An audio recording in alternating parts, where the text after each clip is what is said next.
Find a thing you like.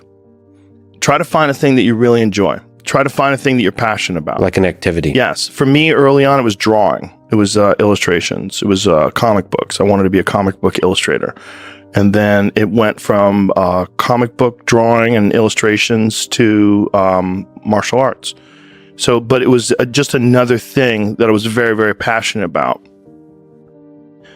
And that was my vehicle out of my dilemma. That was my vehicle out of my own anxiety and trauma and my own issues and insecurities. And find something.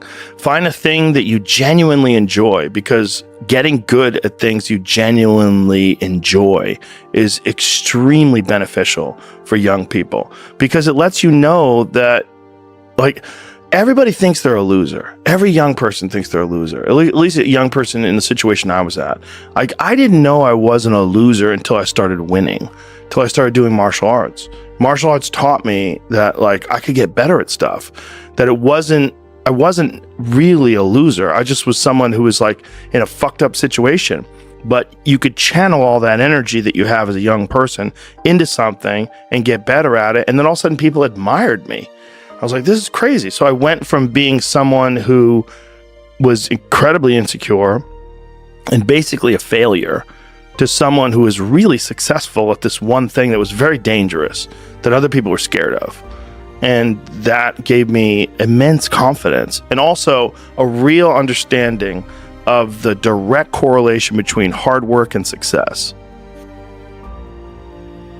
It feels good to do things, whether it's taking a dance class, I'm not into that, but taking karate, I'm not into that.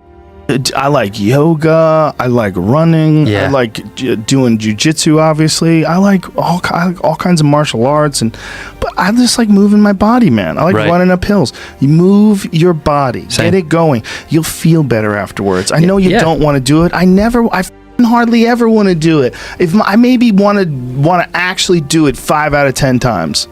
But maybe less, But I do it. I just do it. I know what it's like to not want to do it. I get it. Shut up. I just start talking to myself. I go, come on, pussy. What are you talking about? Do it. If I was you, outside of you, knowing what I know, if I could read my mind, I'd be like, come on. You're just being lazy. Put your f***ing shoes on. Get a sweat going, and then you're going to feel pumped. Come on, man. You've done this a million times. And then invariably, I'll be in the middle of the workout. I'm sweating. I'm like, fuck yeah. Yeah. Woo! Yeah. And then I get into it. It's like, you got to push past that creepy resistance that Stephen Pressfield wrote about in The War of Art. It applies not just to art, not just to writing. It applies to cleaning your room. It applies to saying you're sorry to a friend. It applies to taking care of a debt. All those things. You just keep putting them off. It's this weird thing that you have where when you see a problem, you got to fix it. When you see a thing you have to do, go do it. When you know something's like, clean your room, right? That's what Jordan Peterson always says. Clean your room. Clean your room. And that really is what he means. Get your shit in order. Yeah. Give yourself an arduous, difficult task where you're challenged mentally and challenged physically. One of the great things about being challenged physically is it's also mental. The people that don't understand that have never really been challenged physically. People that think that physical challenges are just physical. It's just brute grunt work. It's not. It's emotional intelligence. It's understanding your desire to quit and conquering your inner. All that stuff it's mental. It's playing out inside your head, and there's a mental strength that you acquire from that you can apply to intellectual pursuits. And the people that don't think that are the people that haven't attempted them. And there's an arrogance to people that only pursue intellectual exercises, only pursue intellectual things, and don't pursue anything physical. That the physical stuff is base, it's grunt work, it's primal, it's not necessary. I don't think that's accurate. I don't think that obviously there's people like Stephen Hawking who have no opportunity to do anything physical, right? His physical dilemma is keeping his heart beating.